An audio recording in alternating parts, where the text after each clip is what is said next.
Good morning, everyone. I am Dr. Shalona McFarland, and I am coming to you on this beautiful Monday here in the Philippines.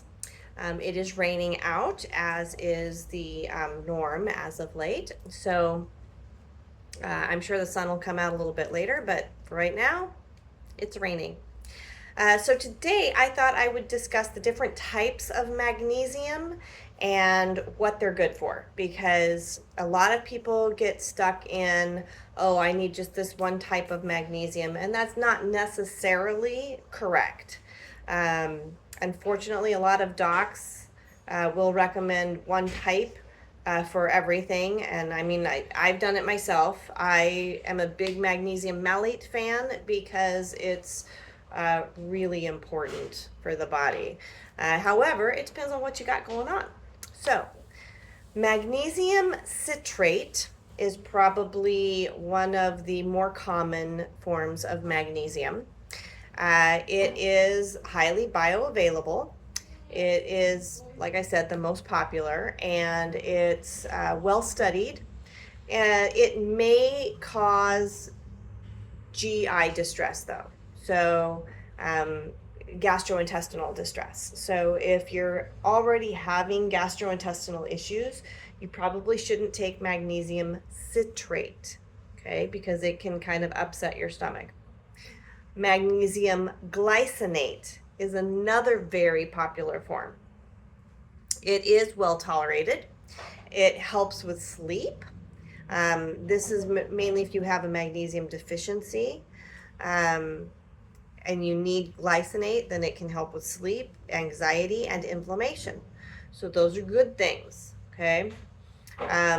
Magnesium malate. Now that's the one that I recommend the most because that is the one that people are the most deficient in, and it helps support the musculoskeletal system better than any of the other forms. So magnesium malate would be great for fibromyalgia, myalgic encephalomyelitis, chronic fatigue syndrome. It is also well tolerated and very bioavailable. It's also great for muscle spasms. If you're having muscle spasms or like twitches or weird things going on in your muscles, magnesium malate is fantastic for that. Magnesium oxide. That one is really good if you have constipation or heartburn or indigestion.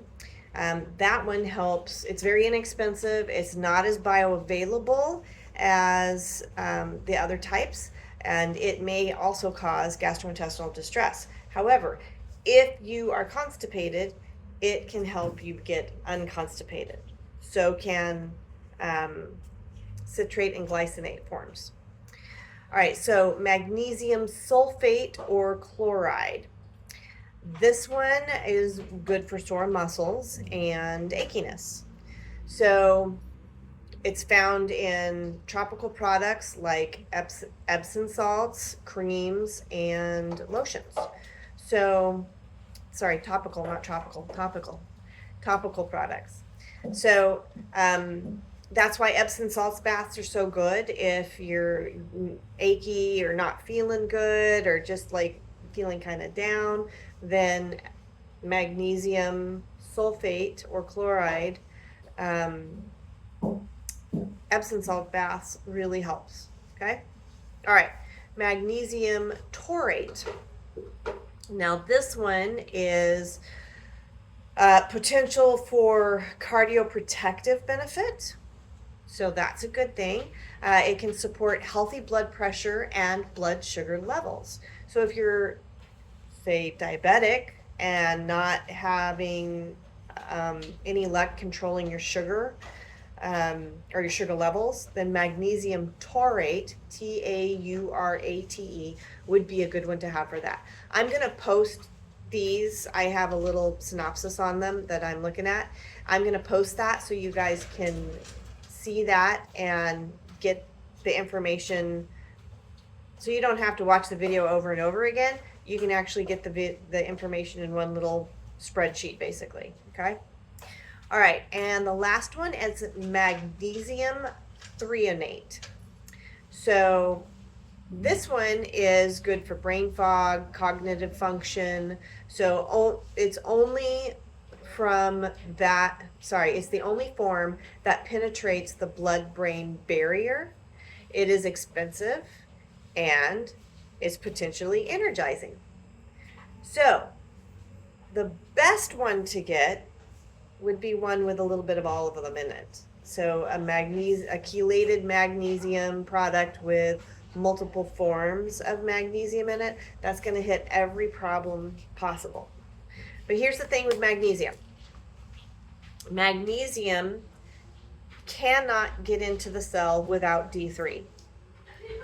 Calcium cannot get into the cell without D3.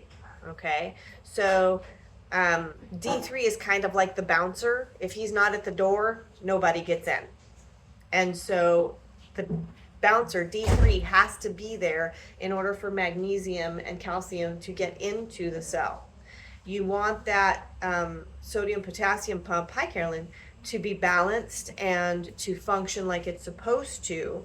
And in order for that to happen, you have to have magnesium and D3. Okay, so as far as how much to take, magnesium should be taken at it's 4 milligrams per pound. So if you're, say, a 100-pound patient, you should be taking 400 milligrams of magnesium. D3, you should be taking 5 to 10,000 IUs a day. Okay? And that you're not going to overdose on it. The only thing that's going to happen is you're going to be super healthy. Okay?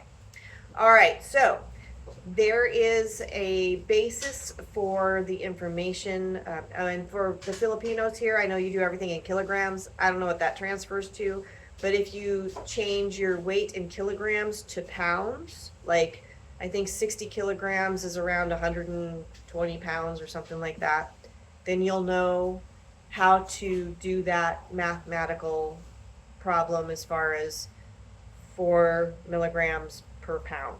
3 to 4 milligrams per pound. Okay? I do about 400 milligrams a day, and that works just fine for me. Okay, guys, that should give you some information on magnesium and the different forms. It's just a quick little synopsis. There's a fabulous book out there called The Magnesium Miracle, and it goes over the 400 or more different processes in the body and functions that it can help with. So I do recommend that book. It's a great read. It's a little technical, but at the same time, tons of information in there that make a lot of sense. Alrighty, guys, hope that helps. And I will see you next Monday. Watch for my videos every Monday. I do pretty consistently get them out on Mondays. Occasionally, if I'm on vacation somewhere, I'll forget it's Monday. But so far, I've done pretty good this year. Alrighty, guys, love you. God bless. Take care. Stay safe. Stay happy. Take your D3. It keeps your brain balanced also. Alright, guys. Talk to you later. Bye-bye.